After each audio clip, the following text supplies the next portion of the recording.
Assalamualaikum warahmatullahi wabarakatuh. Bapak dan Ibu dosen, perkenalkan nama saya Arum Pertiwi. Saya guru bimbingan dan konseling di SMK Negeri 2 Cimahi.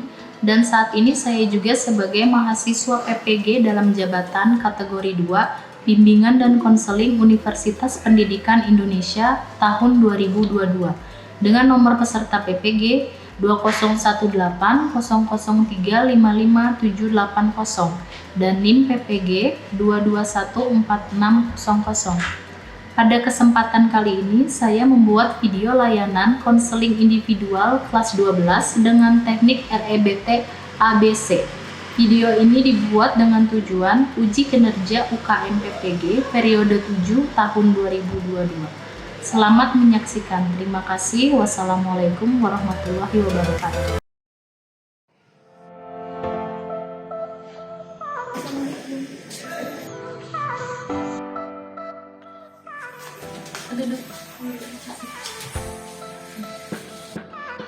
Ya, Ariana ya? Iya Bu. Ada yang bisa Ibu bantu? Sebelumnya kan aku pernah konseling waktu itu sama teman-teman. Nah di sini aku ingin ngomong lebih lanjut. Oh iya, yang kelas mekatronika B ya? Iya. Waktu itu kita bahas mengenai persiapan PKL, kendala persiapan PKL. Oke. Gimana dari Ariana? Bisa dijelasin tujuannya ke Tujuan sini? aku kesini, aku ingin konseling ke Ibu gimana cara mengatasi rasa cemas aku. Soalnya ternyata makin kesini kok makin cemas Ibu gitu. Oke, ya. Berarti kita akan ada sesi konseling individu ya. Oke, kalau kemarin kan kelompok bareng dengan teman-teman, sekarang kita berdua aja, Ariana sendiri ya. Ibu panggil Ari aja ya. Iya. Oke, sebelum kegiatan konselingnya, kita berdoa dulu ya untuk kelancaran kegiatan. Berdoa dimulai. Oke, berdoa selesai. Oke, kalau Ibu ulang tadi ya tujuannya, jadi ini tindak lanjut dari kemarin ya, setelah dirasakan setelah konseling kelompok mengenai kecemasan menghadapi PKL. Ari masih merasakan kecemasan itu. Masih sama ya, belum ada perubahan yang berarti gitu. Iya. Jadi khawatir nanti masih terbawa pada saat PKL. Oke, Ibu sampaikan lagi ya. Jadi dalam kegiatan konseling ini silakan nanti diutarakan aja ya perasaan-perasaan yang dirasakannya, termasuk tadi mengenai kecemasannya secara terbuka dan sukarela ya. Ari terima kasih tadi datangnya ke sini atas inisiatif sendiri ya. Itu berarti sukarela ya, tidak terpaksa, tidak ada tekanan dari pihak lain. Gak ada yang nyuruh ke sini kan ya? Nggak ada Bu. Oke.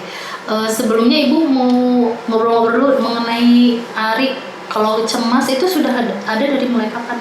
Jadi gini Bu ceritanya, ini waktu aku SD, di situ aku pernah ngalami bully juga mungkin disebutnya ya. Soalnya suka disiriki sama orang-orang, ih kamu kayak monster kok jerawatan gini. Dulu tuh dipanggilnya Dinda. Din, kamu kok jerawatan sih masih SD katanya teh gini. Apaan pinter aja enggak katanya teh gitu. Nah di situ aku teh mulai emang aku kayak gini aslinya gitu, sampai kayak belajar aja emang gak fokus Bu, apalagi kamu UN.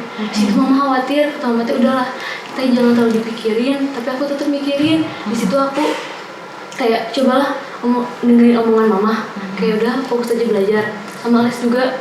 Dan di situ ternyata nilai aku emang paling besar ketiga dari semuanya di sekolah. Di situ mulai ke SMP kelas 7 mah masih aman-aman aja, ternyata kayak ya udah biasa gitu. Aku juga emang agak mendingan, jerawatnya emang gak diapa-apain.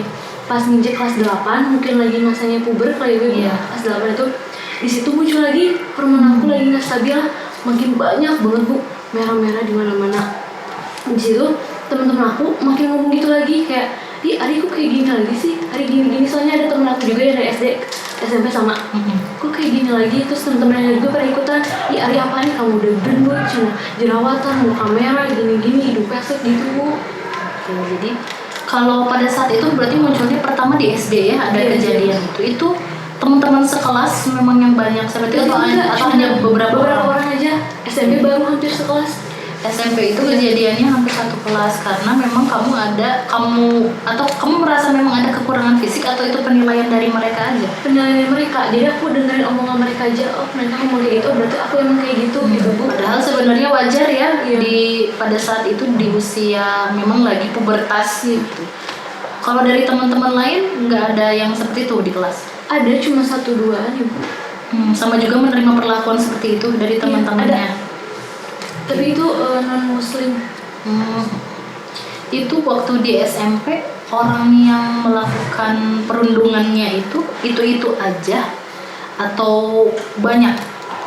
Awalnya itu aja, terus dipengaruhi sama orang atau kenapa kayak nggak suka aja sama aku gitu. Pada saat itu apa sih yang kamu rasakan? Kayak kesel, emosi, kayak dendam gitu Bu. Apalagi kayak ingin merubah diri aku lebih baik, ingin buktiin ke mereka gitu Bu. Aku tuh emang gak kayak gitu Bu. Jadi dari kamu sebenarnya tidak ada perlawanan ya ke mereka? Gak ada, waktu itu gak ada. Cuma rasa dendam aja dipendam. Dan kamu tapi tetap survive, bertahan di situ ya? Tapi kadang pas pulang sekolah suka itu Bu nangis ke mama gini. Sama mama juga, atuh teh gimana? Sih mama juga nggak tahu. Cina pas minta saran ke saudara teh, udahlah coba ke dokter aja. Cina obati dulu aja jerawatnya. Pas diobatin ya alhamdulillah agak mendingan pas kelas 9. Semenjak kejadian perundungan itu langsung muncul tadi cemas itu tiba-tiba langsung muncul. Iya karena aku tuh mikir orang tuh orang tuh mikirnya kayak gitu, ternyata aku tuh emang kayak gitu Bu. Jadi kamu mengiyakan penilaian orang lain. Kayak bener-bener gak cinta diri sendiri ya. Kayak apa sih aku tuh gitu. Lihat orang lagi jadi takut sekarang mah karena orang tuh mikir Ari tuh master gitu.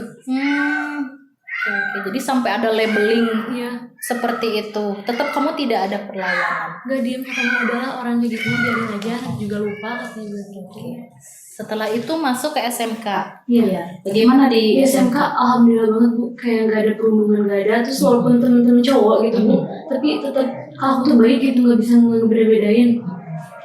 Padahal situasinya sudah positif ya kalau di SMK, tapi masih muncul kecemasan-kecemasan gitu. Pikiran aku kayak aku takut kayak dulu SMP SD lagi orang pada kayak gitu, apalagi yang berumur aku tuh cowok bukan cewek Bu. Yang banyaknya kayak apalagi ini cowok mungkin lebih banyak pikirannya kayak gini. Dia ternyata emang beda. Jadi pada saat kamu masuk ke lingkungan yang baru, ketemu dengan orang, itu tuh menjadi otomatis kamu berpikir mengenai orang itu. Iya. Orang-orang pandangannya ini mah kayak dulu lagi waktu aku SMP SD, padahal emang kayak gitu. Tapi tetap di dokter nggak bisa dirubah Bu pikiran itu tuh. Kamu menurut Ari seharusnya pikiran seperti apa sih yang muncul gitu ketika Ari ketemu dengan orang atau datang ke lingkungan yang baru? Pikiran aku harus diubah Bu, jangan kayak mikir orang tuh semuanya sama, nggak beda. Terus jauhi pikiran kayak dulu gitu, orang tuh pendapatnya kayak gini, padahal emang kayak gitu semuanya. Kalau di SMK ini pernah muncul kecemasannya itu pada saat ada kejadian apa? Kejadian kalau lagi ada kumpul banyak orang, di situ kayak apa sih yang nggak mau gitu. Waktu presentasi atau disuruh ke depan, aku pasti pertama tuh gemeter dulu. Nggak tahu gemeter, terus apa lagi? Keringetan, terus badannya kayak maksudnya nggak tahu mikir apa. Jantung berdegup kencang. Kalau bicara masih bisa, cuman kadang lancar, kadang berbingung-bingung gitu. Itu menjadi kendala kamu, takutnya nanti PKL masih seperti itu ya, apalagi mungkin PKL kan menuntut kamu nanti untuk komunikasi atau tiba-tiba disuruh apa gitu ya. Jadi ingin mengurangi ya, kalau untuk menghilangkan sih gue rasa butuh prosesnya yang panjang ya. Jadi sesi konseling ini mungkin setidaknya akan membantu mengurangi kecemasan-kecemasan yang munculnya ya. Berarti sudah ada 3 momen ya yang bisa dibilang pemicu atau pernah sampai muncul kecemasan itu waktu perundungan di SD dan di SMP. Itu kalau di SMK itu kalau ada kejadian momen-momen tertentu ya, baru muncul ada kecemasan-kecemasan itu. Pada saat terasa kecemasan itu datang, kalau situasinya mungkin bisa dibilang situasi yang tertekan ya, sampai akhirnya muncul itu perasaan-perasaan apa yang muncul yang kamu rasakan? Perasaan gak nyaman Ibu, kayak tiba-tiba ingin sendiri aja di kamar gitu, ingin ngurung diri, gak mau lihat orang. Masih teringat kejadian yang lalu? Iya, jadinya masih emang bisa nerima gitu, bisa maafin. Dan sekarang aku udah bisa berubah gitu, cuma tetap aja pikiran dulu masih ada, kadang suka lewat gitu. Berarti di tahap awal itu pertama kita harus merubah itu dulu ya. Tadi yang pertama adalah merubah pikiran irasional yang kamu kalau ketemu orang takut A, takut B gitu ya. Kalau kamu baru datang ke lingkungan yang baru takut terjadi perundungan, padahal kan sebenarnya enggak ya, belum terjadi. Jadi kita ubah dulu itu pola pikir kamu yang seperti itu. Kalau kalau ketemu orang berarti pikiran seperti apa yang harusnya kamu pikirkan? Lebih rasional sih Bu. Seperti apa? Kayak ngelihat orang tuh lihat orang tuh semuanya kan kayak gitu. Terus pikiran tuh dirubah aja. Lebih positif berarti ya memandang orang gitu. Jangan masih mengkaitkan dengan masa lalu. Iya, perasaan-perasaan di luar. Apakah masih ada rasa benci atau dendam gitu? Kalau sekarang mah udah nggak Bu, kayak udah nerima. Tapi tetap kadang suka terlibat ingat terus gitu Bu. Ya, itu mungkin ya yang pertama, jadi merubah pikirannya itu. Sebenarnya wajar ya kita datang ke lingkungan yang asing, bisa dibilang pasti akan ada negatif, pikiran-pikiran negatif ya, khawatir A, khawatir B, khawatir C, tapi harus kita mulai balik. Kalau kita lingkungan baru berarti aku harus begini, aku harus begini gitu, karena kita tidak tahu yang ditemui orang di lingkungan yang baru itu memang seperti apa ya, dan butuh proses biasanya kan untuk mengenal orang itu. Kalau kamu kan memandangnya langsung menjudge orang ini seperti apa, takut begini nih ke aku, akhirnya muncul kecemasan gitu ya. Oke. Jadi sekarang melawan pikiran-pikiran itu ya tugasnya dari Ari. Bagaimana menurut Ari untuk melawan rasa-rasa itu? Kalau kata aku kan kayaknya orangnya terlalu perfeksionis gitu. Terlalu kayak mikirnya tuh ingin selalu sempurna gitu. Padahal kan emang orang mah gak ada yang sempurna gitu. Terus ditambah apalagi aku tuh kayak ke orang tuh ingin mana aku tuh selalu bagus gitu, kayak nggak mau dipandang jelek lagi kayak dulu gitu. Kayak aku tuh wah Rima gini kayak ingin ada rasa pujian dikit lah. Jadi ingin menampilkannya sesempurna mungkin gitu. Jadi kalau ada kesalahan sedikit aja yang nerima hati aku tuh gelisah, cemas lagi, harus segera diperbaiki gitu ya. Oke, berarti dari situnya dicoba untuk Ari lebih fleksibel lagi ya, misalnya dalam menghadapi situasi-situasi. Misalnya contohnya kalau ada hal-hal yang menurut Ari itu agak kurang sesuai, jangan langsung meresponnya dengan panik, dengan harus bagaimana nih, harus begitu, tapi ditelaah dulu, dianalisa dulu. Kalau aku begini dampaknya apa, kalau aku begitu mungkin dampaknya apa. Itu jadi lebih ke Arinya juga rasa cemasnya itu tidak akan, sebenarnya wajar ya ada rasa cemas gitu, apalagi di situasi yang tertekan. Tapi yang karena Ari sudah berkaitan dengan fisik soalnya ya, sampai munculnya gejala-gejala di fisik itu yang akan mungkin nanti mengganggu keseharian gitu. Apalagi di bidang teknik ya, menggunakan alat dan lain sebagainya, itu jadi memang menuntut banget gitu untuk keadaan fisiknya yang sehat gitu ya. Bukan berarti Ari sakit ya, tapi dari pola pikirnya itu sampai muncul berkaitan dengan gejala fisik yang munculnya ya. Jadi tadi itu dilawan ya pikiran-pikiran itu. Lalu sekarang kalau Ari simpulkan, sekarang Ari harus menjadi diri yang seperti apa? Karena kan sekarang aku nggak kayak dulu lagi, yang juga udah berubah. Yang pertama pasti kata ibu tadi yang berubah pola pikir aku. Jangan kayak mandang orang tuh sama semuanya, enggak. Yang kedua, sikap aku yang perfeksionis tuh harus ditempatin yang tepat gitu. Jangan semua itu emang harus perfect, gak bisa gitu. Bisa aja aku dijauhin sama teman-teman aku nanti. Jadi hal biasanya hal sepele kata orang biasa aja, bagi aku dia hal biasa aja gitu. Yang kalau dipermasalahin. Ya, apalagi nanti kalau kita kaitkannya sama PKL itu ya, jadi kita harus benar-benar bisa menyesuaikan ya situasinya. Pasti butuh prosesnya agak panjang gitu ya, apalagi namanya kecemasan gitu ya.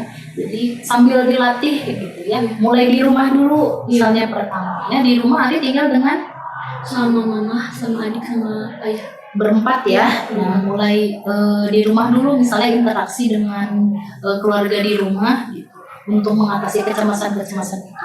Misalnya kalau beres-beres misalnya, ada yang biasanya kalau orang perfeksionis itu masalah barang aja tidak dikembalikan ke tempatnya. Kadang gitu. Nah, malah muncul-muncul.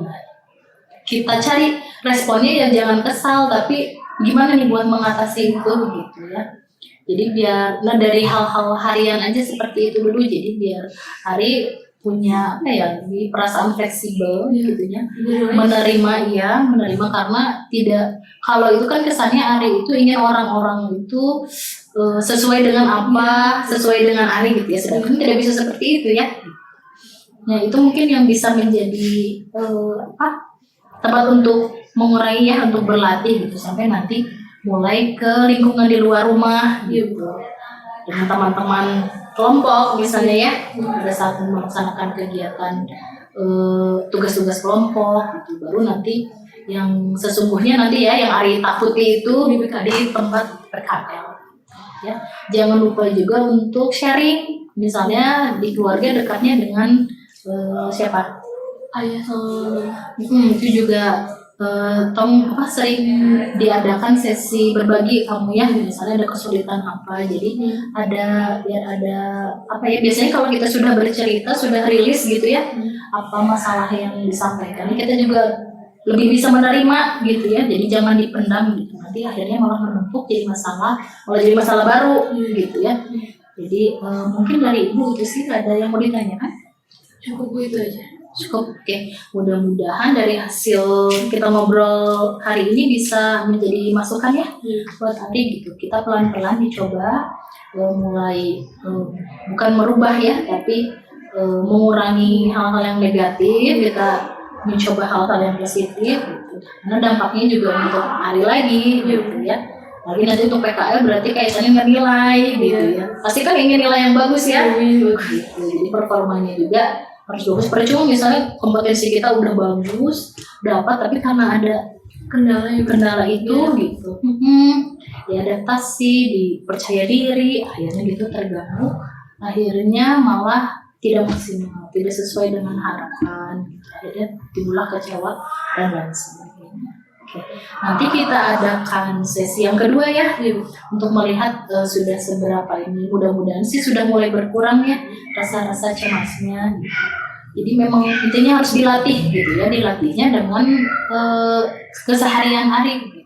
Mulai dicoba untuk melawan pikiran-pikiran yang irasional tadi ya, yang belum kejadian tapi udah dipikirin apa gitu. Jadi dicoba untuk melawan. Ibu sebelumnya makasih banyak udah hari. Oke, sama-sama nanti mudah-mudahan kita bisa ada di sesi kedua ya untuk sesi berikutnya, karena memang tidak bisa hanya suatu kali ini langsung ketemu solusinya atau itu sih sebenarnya harapannya mungkin bisa aja ya satu kali langsung ini, tapi biasanya sih perlu beberapa tahapan proses. Oke. Kalau begitu sudah ada tidak ada yang tanyakan lagi? Oke, kita tutup dengan doa ya untuk kegiatan hari ini. Silakan berdoa dimulai. Berdoa selesai. Oke, terima kasih Kak Ari, ditunggu lagi kedatangannya. Ya, hati-hati.